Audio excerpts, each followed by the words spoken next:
episode 891. This is it, the final episode of Railbird Central, at least for the foreseeable future. Appropriately, we end it by talking about the future of the Packers organization with Scott McKenna of the Talkin S-Mac blog. It's all coming up on Railbird Central next.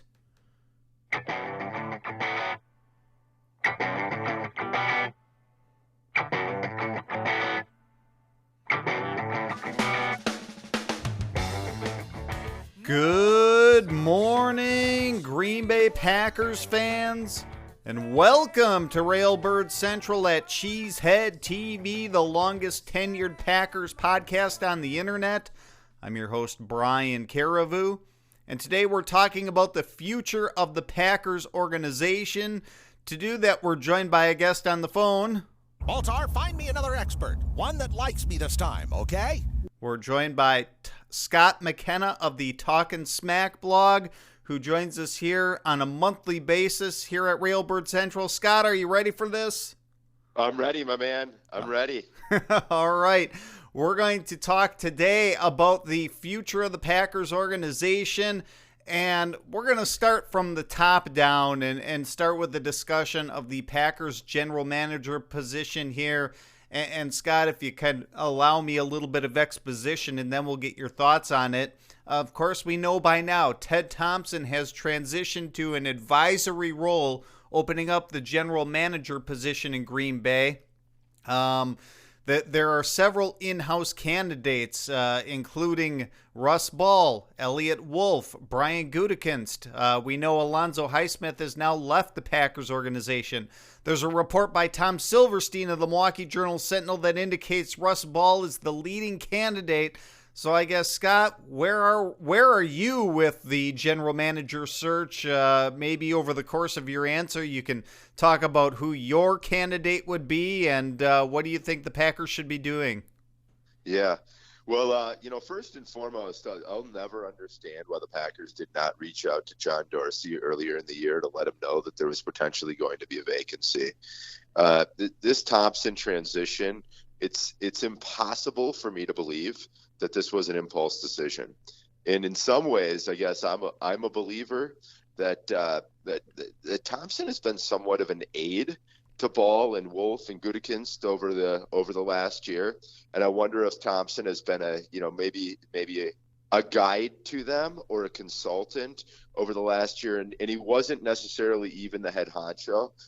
Maybe I'm crazy there, but it just felt like things were different over the last year as far as the way that we approached the team, the way that we approached free agency, and then even the way that Packers.com sort of did their press conferences, if you will, after the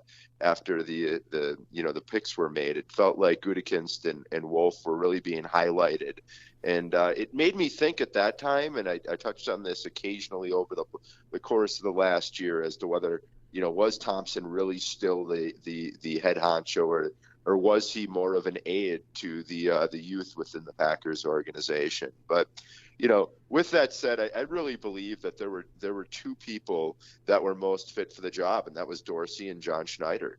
And Dorsey, just over a month ago, or just under a month ago, I should say, he was a free agent in December, and you'd have to imagine that he'd have enjoyed coming back to Green Bay, and that would have been a role that he would have been really enticed by, rather than taking the position in Cleveland. And I do know that there's a lot of things that are attractive with the Cleveland position right now, but I felt that Dorsey would have been a perfect fit, and I felt like his release from Kansas City at the time had really opened this up for the Packers to try and have conversations. And who knows, maybe it happened and it hasn't been reported, but it's shocking to me that this happens at the time it does, just a month after Dorsey signs with the 0-16 Cleveland Browns, and the Packers never engaged in a conversation with them. So, I guess with regards to Schneider, and I firmly believe that this is an ideal match with between Schneider and the Packers. And I understand that Schneider might require compensation. It's my belief that the Packers should offer compensation in order to get him. The more I think about it, the more obvious, in my opinion, it becomes. And if you take take a step back, take a step away from the fairy tale side of the story, with Schneider being a Green Bay kid and the feel good homecoming story. You step away from all of that. You look at all the things that look like it's easy to paint. That's where he got his career started, and all of that is super cute. But if you look at the football picture, Brian, what's really interesting is Schneider's teams, their strengths have always been at cornerback, in the secondary, the speed of the linebacker position, and Schneider's weaknesses, if we're fair and we're honest, have been at the offensive line. And now you look at the present day Packers, and if you're looking at the quickest way to recovery, the Packers offensive line is really, we're buttoned up with Taylor locked in and Lindsley locked in and Bakhtiari locked in. We do need help at right guard, and Balaga's signed. We need him to be fit next year. But there wouldn't be much work that Schneider needs to be done there, except for the right guard position there, assuming Balaga is healthy. Where this team needs immediate improvement, there's nobody more fit. There's nobody smarter, in my opinion, in all of football, at being able to identify cornerbacks than John Schneider. And that's been our biggest weakness on our team over the last 3 years, is we never replaced Sam Shields since he had his concussion issues, starting in 2015. We never replaced Tremont Williams post the 2014 collapse when he got beat to complete our season. We tried to identify talent. Nobody ever took that step. It's noteworthy to me that Schneider had 2 chances at Kevin King in the first round last year. Kevin King had been, he played football in Schneider's backyard, and Kevin King has all the credentials that Schneider seemingly loves. He's got speed, he's got length, he showed playmaking ability, but he passed on him twice. Not once, but twice. And then he took Shaquille Griffin in the third round from Central Florida, and Griffin looks like he's going to have a long, great career. So when I look at it, to me, this is an absolute no-brainer. The Packers need to do whatever it takes to go get Schneider. And I know I'm probably crazy when I say this, but I would be willing, if I were the Packers, to offer as much as a first-round pick, not this year's, but next year's first-round pick for Schneider. In my opinion, he's the guy that would be a fit, and it doesn't just make fairy tale sense; it makes intelligent sense as well. That is some bold talk right there, offering a first-round draft pick to the Seattle Seahawks in return for John Schneider. To be honest, I haven't even thought about what compensation it would take or how you would structure that, but that is interesting. If I could here, just a little bit of talk about Russ Ball, seeing as he seems to be the top candidate. At least that's what we're going on based upon reports from beat reporters. People seem fearful of Russ Ball because he's the most like Ted Thompson, and people I think want to get away from Ted Thompson after they saw kind of the deterioration of the Packers over the past few years. Not that it's a bare cupboard by any means, but the only thing that I see, in common between Ted Thompson and Russ Ball is that maybe Ball is the oldest in-house candidate, and that he's pretty quiet and reserved. That's the only really thing that I see in common between these two. I mean, I've never seen Ball talk on camera before, and maybe they're more alike than I think, but I can't really, say anything more because we don't know that much about him. How do we know he's not more willing to listen to his personnel advisors and scouts than maybe Thompson was earlier in his career? I don't really know about that, so what can you say to that, Scott? I think there's a genuine fear that with regards to the unknown. And this is such a big decision. People who want change, and I've often, you've heard people say throughout the course of the last couple of years, well, we need to get rid of McCarthy, and we've got Rodgers, so we can just automatically win. Well, and with that, I remind them that in 1995, 96, and 97, Brett Favre was the first 3-time MVP in the history of the NFL. 98, we got run over by Randy Moss, and then the Jerry Rice fumbled that wasn't called. We lose Holmgren, and Favre is in the pinnacle and the peak of his career. And we get Ray Rhodes, and we finish 8-8, and then we lose him for obvious reasons. And we get Mike Sherman, and what were we, 8-8 in his first year? So this is not a no-brainer that just if Rodgers is healthy, that we're going to be, a 10-6 team and going to the playoffs, or 11-5, or whatever you have it. This is a crucial decision, and I think there's a lot of reason for worry, because this needs to be done right. And we have to make sure that the Green Bay Packers have the right person running the ship. And there needs to be a proven commodity. And if we were seriously looking for change, well, then let's change. And, I have great respect for Russ Ball for what I've read. We haven't heard him speak. What you learn is from what other people have wrote about him, and everything looks to be there's a lot of reason for optimism there, but he hasn't been a scout. And in my opinion, when you take, and McCarthy even said it yesterday, draft and develop is going to remain it needs to remain a big portion of the puzzle. Well, when you're drafting and developing, you have to hit with your draft picks. And you can't trade up to get Jason Spriggs and then take Kyler Fackrell one round after him. That just doesn't work in draft and develop. So we need to make sure that we've got the keenest of eyes, in our scouting department. And and the general manager, I think, has to be the wisest and sharpest of the scouting minds in the shed. And I just don't envision or understand how that works when, Ball sits up or stands up and says, hey, here's why we drafted, whoever it's going to be at cornerback in the first round this year. And here's what I saw that made me like him, when he hasn't done that before. And he seems like he's a real sharp and qualified guy for a lot of things. I just don't know that the timing is great for where the Packers organization is today, if we're truly trying to win another championship, while Aaron Rodgers is still playing A-grade football. Well, let me phrase this way too. What about the potential of losing Golden Boy Elliott Wolf and Brian Gutekunst too? So many people hold Wolf in high regard, and I get there's maybe a little bit of worry about nepotism, in that you're kind of hoping and praying that he's as successful as his father. But he seems like a good guy, and I have nothing against Elliott Wolf, but there's just that worry there that people, hold him in such high regard because of his name more than anything else.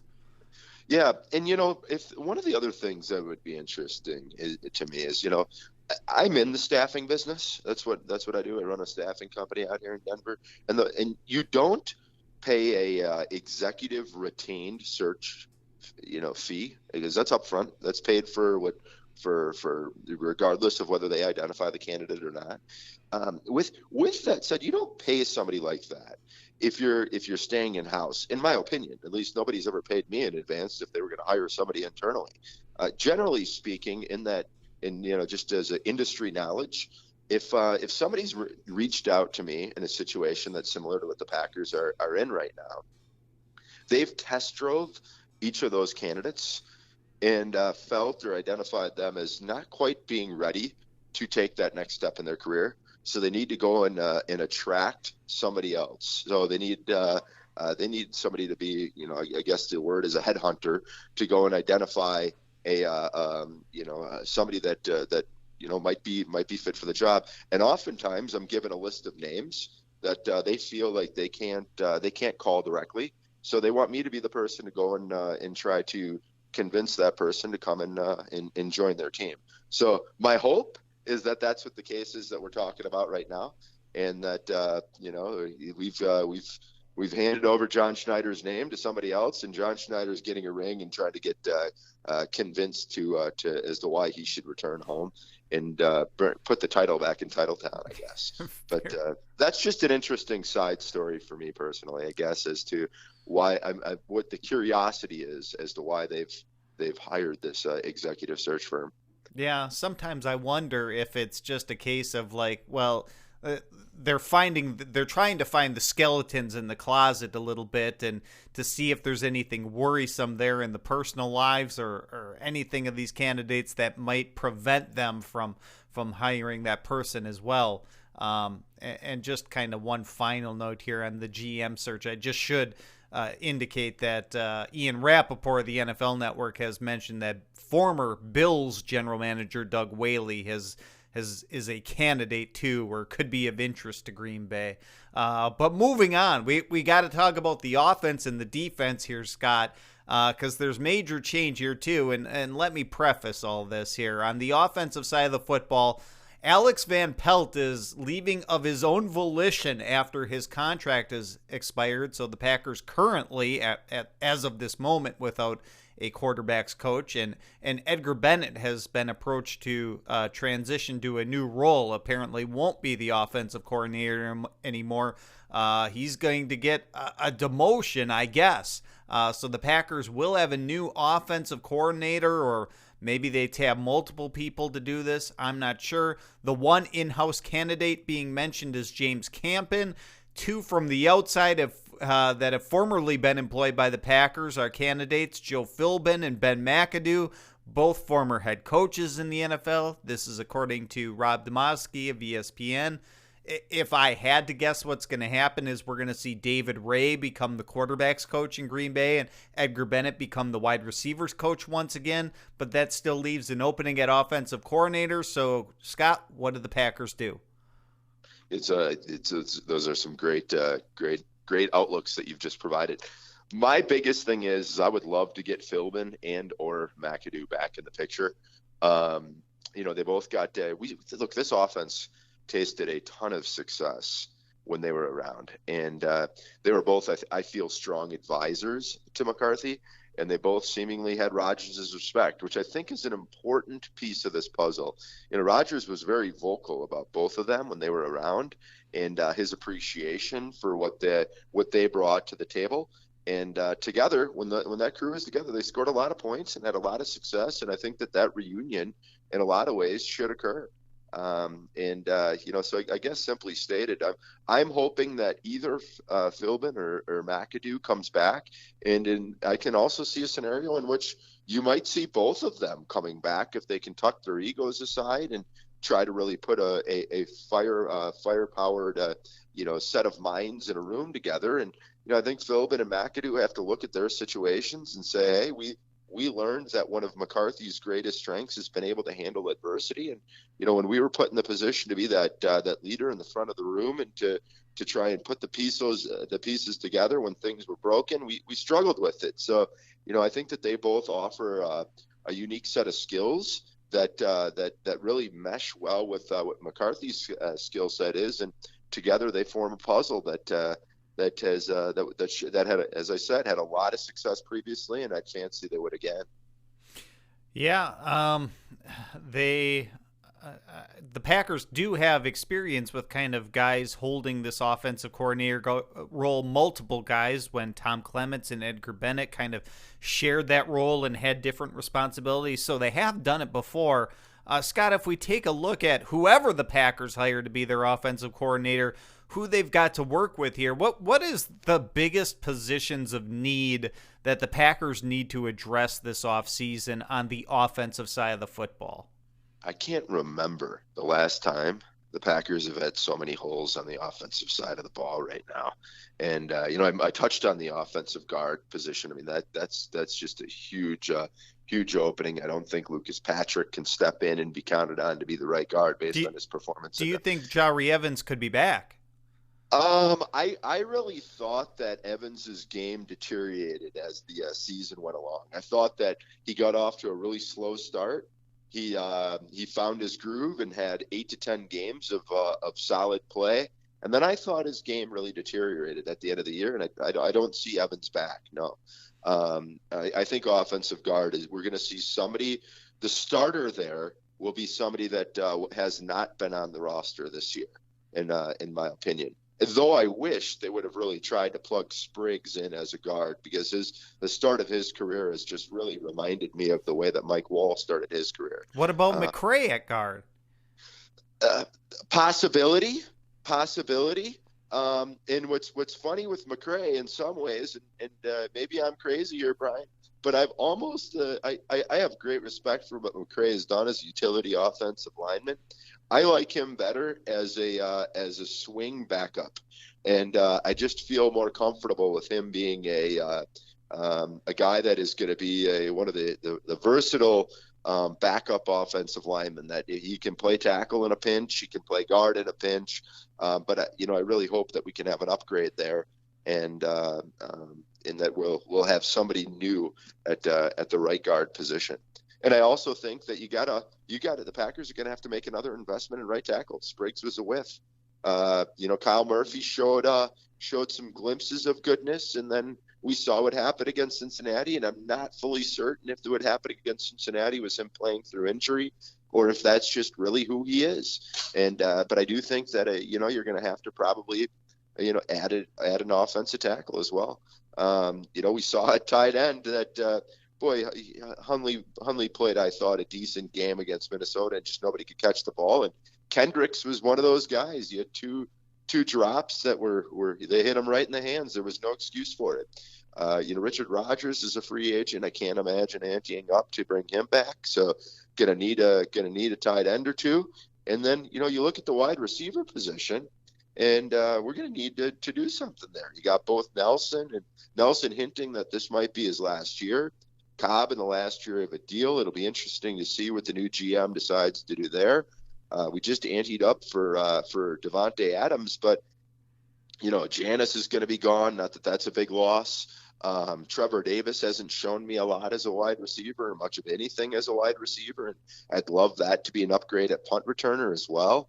And you got Allison, who's shown some glimpses of goodness, but then when you look at his career, you think he's got two real highlights. One of them at the close of the Cincinnati game, and he's got the fumble that ended the season this year. So, I really think that at wide receiver, we're going to have to add a couple of bodies there too, and to get some youth movement. And everybody wants to be really excited about Michael Clark, but with the way he performed, it left a lot to be desired too. So, I think there's a lot of work that needs to be done on the offensive side of the ball. It's going to be great to get Rodgers back. We still got a lot of key players at the offensive line. They're going to be back. Our running back position seems to be in better shape than it's been since maybe the early '80s.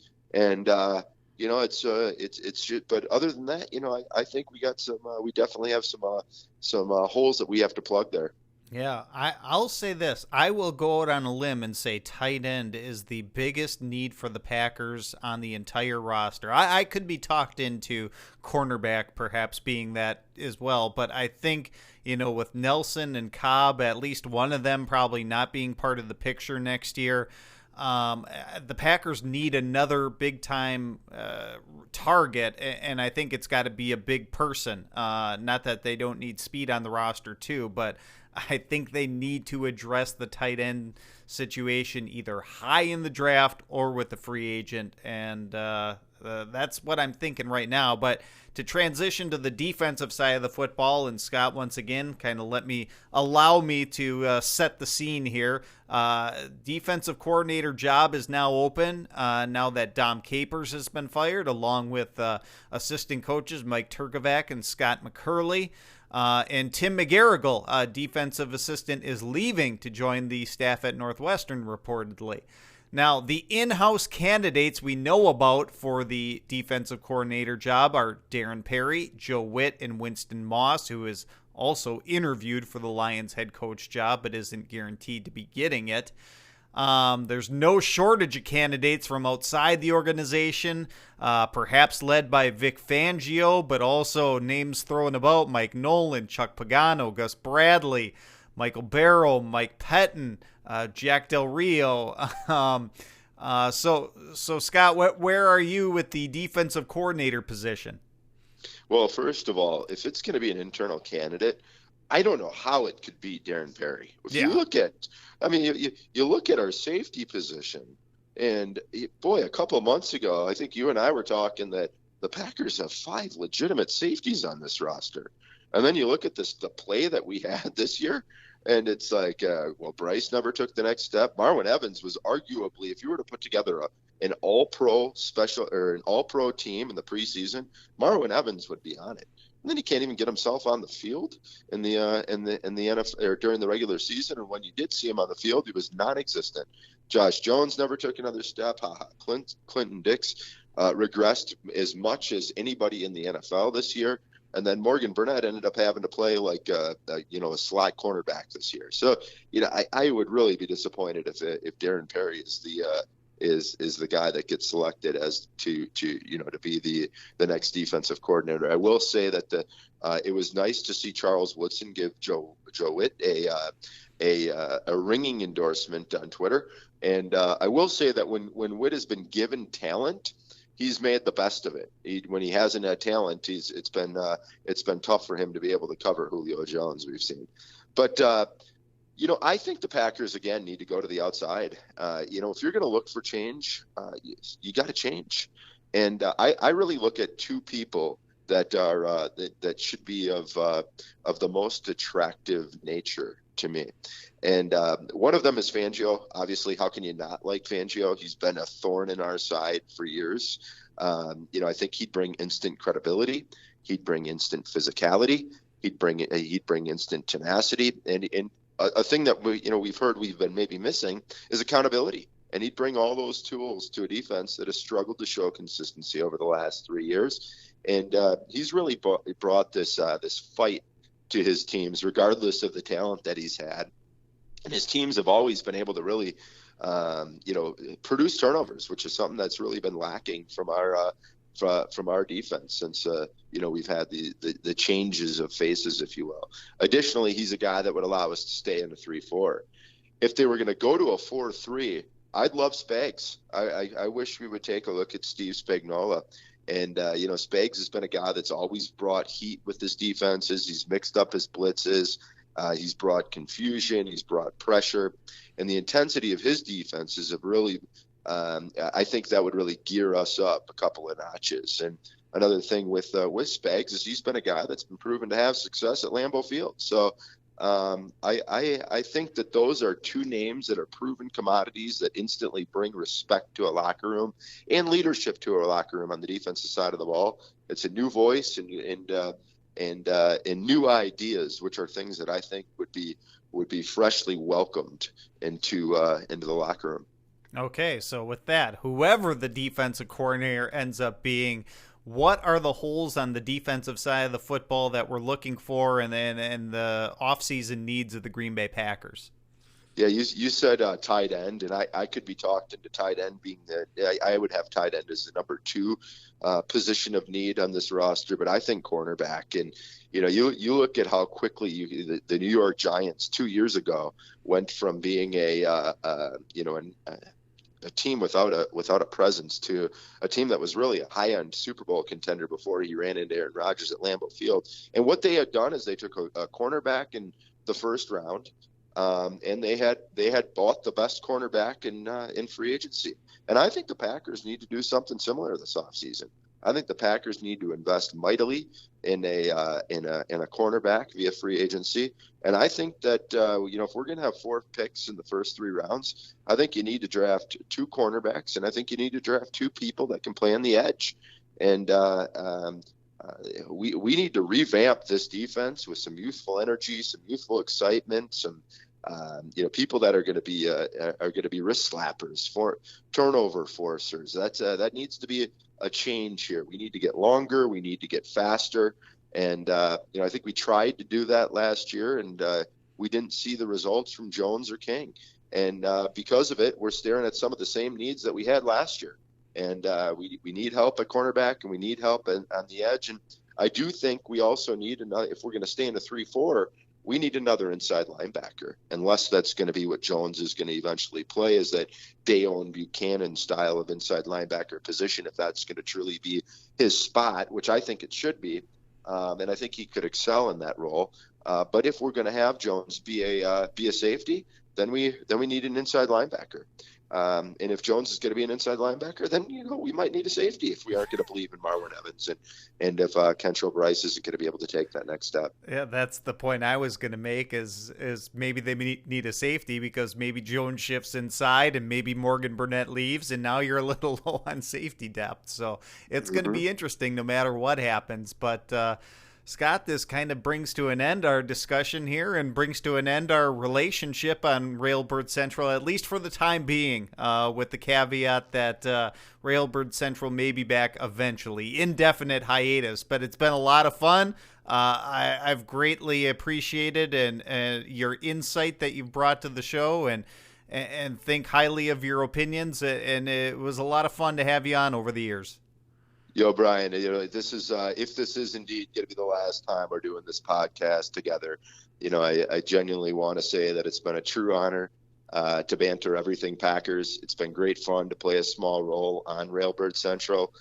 You've been a pillar of knowledge for the Packers community, and your perspective will be missed by many. I'm certain of it. And for now and forever, Brian, go Pack go. Sounds good. Go Pack go. See you, Scott. Cheers, Scott McKenna, the Talkin S-Mac blog, joining us here at Railbird Central on a Friday morning. Glad to have him joining us. Glad to have you, the listener, join us as we continue on with the show. What the hell's going on out here? I'll try to tell you, Vince, in our Packers news segment and my commentary on it. And Railbird Central, by the way, is brought to you by Beerock, Madison's forthcoming craft beer bar, opening in the spring of 2018, so not too far down the road. Don't have an exact opening date yet, still a little bit fluid, but hopefully that will become apparent in the coming days and weeks. Thank you so much, everybody, for helping make that happen. I'll talk a little bit more about Beerock at the end here. But my Packers news segment, and we talked about most of the things that have been happening around the Packers organization during our discussion with Scott McKenna, and I'm not going to, go through all the candidates for defense coordinator and general manager again, but, there was kind of one thing that I really just wanted to mention here. That's something that came out of Mike McCarthy's press conference on Thursday as he met with the media for, I guess, what you would consider the last time for this past season. Mike McCarthy said a recurring theme in the exit interviews that he conducted with the players, as he does every year, talks to every player before they leave, the theme of leadership in the locker room, or the lack thereof, which a little bit disappointing to hear. And one interesting case study is Clinton Dix, who had some strong words about the makeup of the team and the locker room in his final interview of the season, I believe back on Tuesday when he met with the media, kind of questioning how good some of the players were and some of their motives, how they're just in it to make the Pro Bowl or just in it to pull a paycheck. And, Clinton Dix is obviously a guy that wants to take on a leadership role on this team. He was someone that was voted a playoff captain last year, so I think he has the confidence of his teammates. They voted for him. But we can kind of look at it, is he ready to be the looked at in a light the same as Aaron Rodgers, the same as Julius Peppers, who are, potential future Hall of Famers here. And I don't think Clinton Dix is maybe ready for that role yet. Maybe he could be at some point, who's looked up to as the guy everybody looks up to on defense. And because, he's somebody that regressed more perhaps than anyone on the roster this past year. And granted, I know some of it had to do with scheme, and there was a lot of times Clinton Dix was lined up deep off the ball, and how do you make plays if your done that, but certainly that isn't all of it. There's definitely, he deserves criticism for poor play this year, and especially in the last game when he appeared, not the only one, but he appeared to, give up and not get hurt. Head coach Mike McCarthy proceeded to defend Clinton Dix in his press conference, although he did admit that Clinton Dix expressed disappointment in his play while in his exit interview, and those are good things. So I think Clinton Dix needs to find himself this offseason, because I think we all know the talent is there. Now it has to manifest itself, and hopefully a new defensive coordinator can help Clinton Dix grow into that role. And it's going to be a big season for him in 2018, because he's got that 1-year contract extension, but he's going to be playing for a contract again, and a much longer contract this upcoming year. So hopefully he's a guy who grows both as a player and as a leader. And then you've got Demarius Randall, another interesting case study here. He made some interesting comments in his final interview, I guess, with the media this year after the season. He's saying, paraphrasing here, but the coaching staff needs to hold players accountable, and you kind of look into that comment, and I wonder what was going through Demarius Randall's head, in that maybe he's saying that because he was held accountable. He was benched, and ever since that point, he really played well the rest of the season. You got to think that, well, at least for 2018, there's a role for him on this team, and still a lot of burden is going to fall on his own shoulders to not go back to the player that he was prior to his benching. And he's got to improve and become even more of a playmaker for this Packers team. And Mike McCarthy kind of talked about how Demarius Randall needs to take care of his own house. And I think that's true. And hopefully Demarius Randall takes that to heart. I think, the Packers sent a big message to him, and he seemed to receive it at the time. And that's a good thing. And hopefully he continues to receive it. And, maybe Demarius Randall isn't the cutout for a leadership team, a leadership role like Clinton Dix is, but that doesn't necessarily mean he's not a good player. But, he's got to take care of his own house, and maybe he can be a good player for this team. Just interesting comments that I wanted to leave you with here. If we're talking about Packers news, and finally some footnotes here. The Packers did sign 2 more players to futures contracts, in addition to the 5 we talked about on our last episode of Railbird Central. And indeed, one of them was offensive lineman Kofi Amichia, in addition to linebacker Ahmad Thomas. They were both signed, so Packers now have 7 players signed to futures contracts here. In addition to the 5 they already announced. Why they did so, why these 2 were later than the first 5, I don't really know, but it's probably not too big a deal. The only ones they haven't signed who are on the practice squad are cornerback Rayshon Pringle and defensive lineman Izza Lunsford. And Lunsford, I know, got into some legal trouble this past season, so maybe he's on his way out. I would tend to think that, seeing as he hasn't been signed already, but we'll see. But moving on. The day ahead. All right, the Packers are already in the midst of GM interviews. It started on Thursday with Elliott Wolf, and it's only going to continue from here, and it looks like they're going to try to wrap this up by sometime next week, and perhaps they're moving a little bit quicker than I anticipated. But regardless, that's what's going on in Green Bay. You can imagine that Brian Gutekunst and Russ Ball are going to be next, and maybe they bring in 1 or 2 candidates from the outside to interview. We'll see what happens with John Schneider, if anything. So there's that to look forward to. You can imagine we're going to hear a lot more about the defensive coordinator and offensive coordinator positions too, and bring those kind of guys in for interview, although we haven't heard about a lot of interviews set up yet on that front, but I think you can expect that in the next few days.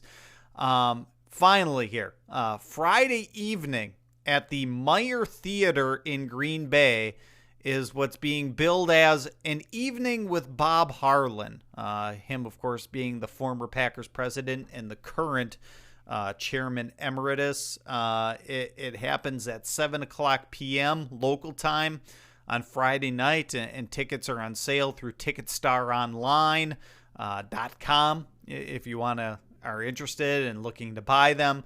The event is being put on by WFRV TV in Green Bay. That's the local CBS affiliate, Channel 5, with a discussion moderated by sports director Burt Griffin, who we've had as a guest on the show here before. I have to think this is something that will be recorded and used for television purposes of some sort. I don't know if they plan to air this in its entirety eventually or just use clips from it to supplement other things they do on TV. But anyway, there you go. That's happening Friday night, and that's what's happening in the foreseeable future with the Packers organization, and that's bringing to a close Railbird Central here. I do have a few comments before I go here. And first, I promised that I would kind of thank the people who helped me transition from this role to why I'm taking the break, which is to start up my own business, as I've mentioned on here many times. But there have been several contributors to our GoFundMe campaign who, without those people, I wouldn't be able to do this. And I just briefly want to list them off here and mention them. Joseph Pritchard, Christopher Keller, Kathy Breland, Adrian Herrera, Jesse and Pete Carivou, Chris and Misty Carivou, Courtney Hofferman, Josh Gosser, Daniel Sitter, Kevin Bly, Austin Swoboda, Jolene Carivou, Brenda Ortiz, Daniel Showman, Eric Sislevich, Adam Vanderheiden, Al Bracco, Stephanie Geisler, Josh Holzbauer, and Andrew Grutza. Thank you, everybody, for your donations to our campaign. It helped make B-Rock become a reality, and for that I am very, very grateful. And yes, I've mentioned this on social media a couple times. Might Railbird Central be back? Yes, it's possible. I hope it is someday. Just when that is in the future, I can't exactly say right now. I can't commit to anything right now. So I hope for it to be back, and believe me, just follow me on social media, and when it is, you'll know. So that's my promise to you, that you will be fully aware of it if and when it does come back. And just a final note to anybody, here I am trying to transition to something different in my life. And if you feel like you want to do that in your life, go out and do it. I'll say this has been 2 years in the making for me and my family, and it's not easy to do. There's, if you want to start a business or you just want to do a new job in a totally different field, it's not going to be easy. It's going to take, perhaps for a lot of people, going back to school. But don't be afraid to take that leap and do it if you want. And understand that it doesn't come immediately, that there's going to have to be goals along the way. You may have to stick with a job for a while to simply raise money to do the things you want to do, like go back to school with the goal of eventually transitioning to a new profession or something like that. But don't let that be a deterrent to you. I think you got to do what makes you happy, and that's what I'm trying to do right now. And I hope I can see every one of you that listen to the show at some point. Come next time you're in Wisconsin, you're in Madison, Wisconsin, stop by Beer Rock, opening in the spring of 2018. It's been a lot of fun, folks. It's so much fun, and not just now, but over the years, over nearly, not quite, but nearly 900 episodes total. I think we started in, back in around the year 2010 with podcasts being hosted at Cheesehead TV. I did have a little bit of an iteration on my own website, railbirdcentral.com before that. It's been a while. but it's been a lot of fun over the years, and hopefully many more down the line here. We'll see you, folks. On behalf of everybody at Cheesehead TV, I'm Brian Carriveau. I leave you today with a song called Colliding by the String Cheese Incident on Sci Fidelity Records. Go Pack Go.